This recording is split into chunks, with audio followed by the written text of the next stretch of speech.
저는 광신대학교 신학과에 재학 중인 34살 광주에서 나고 자란 예수 믿는 청년 소은건입니다.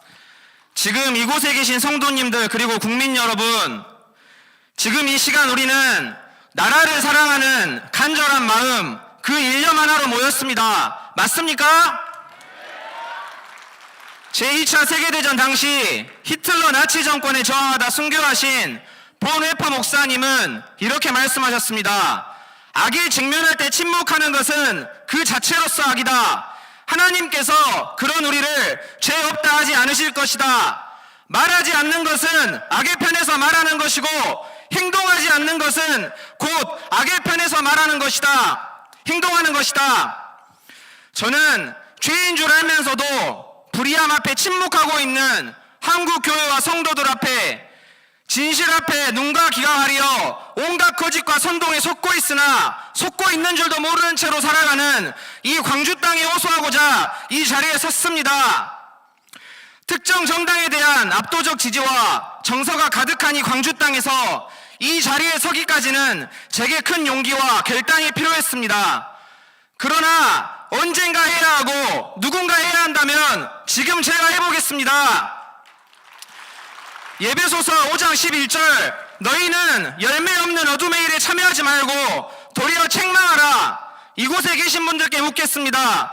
예수 믿는다고 고백하는 우리 그리스도인들이 하나님을 대적하는 무신론, 유물론, 공산주의 사상을 가진 정당을 지지할 수 있습니까? 하나님의 창조 질서를 정면으로 대적하고 자라나는 우리 다음 세대들에게 왜곡된 성 가치관을 주입하는 동성애 차별금지법, 동성결혼 합법화를 찬성하는 정당을 지지할 수 있습니까? 세계 어느 나라에도 유례가 없는 30발의 줄탄핵으로 행정부와 사법부를 마비시키고 간첩들이 대한민국 거리를 버젓이 활보하고 있음에도 간첩 잡는 개정안에 반대하고 국가안보를 위협하고 마약 범죄 단속, 심해 가스전 개발 사업, 민생 치안 유지 등을 위한 국가의 핵심 재정을 정쟁의 도구로 사용하는 정당이라고 불리울 수 없는 반국가 세력을 지지할 수 있습니까? 국민적 의혹이 중폭되고 있는 부정선거와 선관위 채용 비리에 늘 침묵하고 선관위를 비판한 대한민국 국민을 고소 고발하고 카톡 검열을 통한 사상 통제를 시도하고 여론조사 결과가 마음에 안 든다고 언론사를 겁박하는 거대 야당의 이 모든 행태가 불법과 독재의 전형 아닙니까?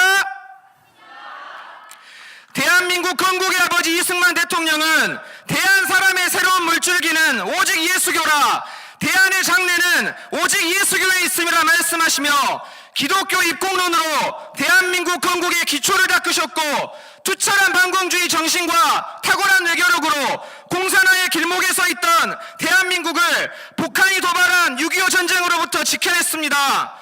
그리고 농지개혁, 교육개혁, 한미수호 방위조약, 시장경제체제 도입 등 위대한 업적을 통해 우리 후손들에게 아름다운 이 나라를 유산으로 남겨주셨습니다. 이러한 대한민국의 국가 정체성을 부정하고 왜곡된 역사관으로 이승만 대통령을 친일 독재자로 매도하며 주한미군 철수를 주장하고 미국을 점령군이라 비난하면서도 중국을 향해서는 두 손을 모아 쉐쉐하는 지금도 재판을 5개나 받고 있는 정과 사범 정치인을 우리가 어떻게 지지할 수 있단 말입니까? 한국교회와 성도들이여, 나라가 있어야 우리의 신앙도 교회도 있습니다. 법으로 제도화된 자유민주주의라는 정치체제가 있어야 예배의 자유도 전도할 수 있는 자유도 있습니다. 자유가 없는 북한을 보십시오. 동방의 예루살렘이라 불리었던 1907년 평양 대부흥운동의 주역 장대영 교회가 있던 그 자리에는 김일성 동상이 세워져 있고 창살 없는 감옥과도 같은 북한 땅에서 북한 주민들은 김정은 독재 체제 선전에 속아 기아에 얻어기며 정치범 수용소에 갇혀 인간의 존엄성이 말살된 채로 비참한 삶을 살며 죽어가고 있습니다. 이러한 극악무도한 김일성 주체사상을 신봉하는 586 운동권 세대들이 이 나라의 정치, 경제, 사회, 교육, 문화, 국방, 예술, 종교 모든 분야에 암약하여 정부의 각 요직을 차지하여 대한민국을 젖먹으며 이제는 선거를 통한 정권 찬탈을 시도하고 있습니다.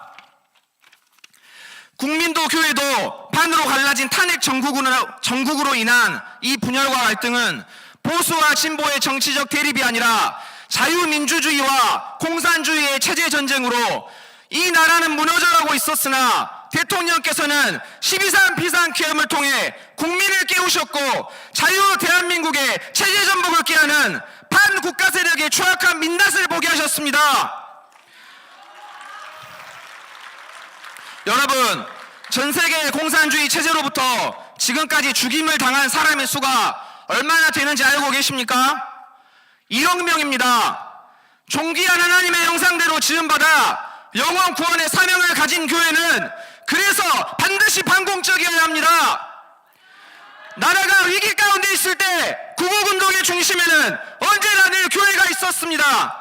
일제의 식민 지배에 항거하여 일어난 3.1운동 당시 독립선언서에 서명한 민족 대표 33인 중 절반에 달하는 16명이 기독교 지도자였고 6.25 전쟁 이후 한국 교회는 가장 강력한 반공과 자유민주주의 이념의 보루가 되어 공산주의로부터 대한민국을 지켜냈습니다. 순교의 피가 씨앗되어 세워진 이 나라와 교회를 이제는 우리가 지켜야 하지 않겠습니까? 그리스도께서 우리를 자유롭게 하려고 자유를 주셨으니 그러므로 굳건하게 서서 다시는 종의 멍에를 매지 말라. 갈라디아서 5장 1절 말씀. 아멘. 2030 청년들이여, 광주 시민들이여, 한국 교회와 성도들이여, 신학교여, 이 나라를 사랑하는 모든 국민들이여, 이제는 더 이상 지쳐야 할 시간이 없습니다. 깨어납시다. 자유를 위해 싸웁시다. 이 나라를 지킵시다. 감사합니다.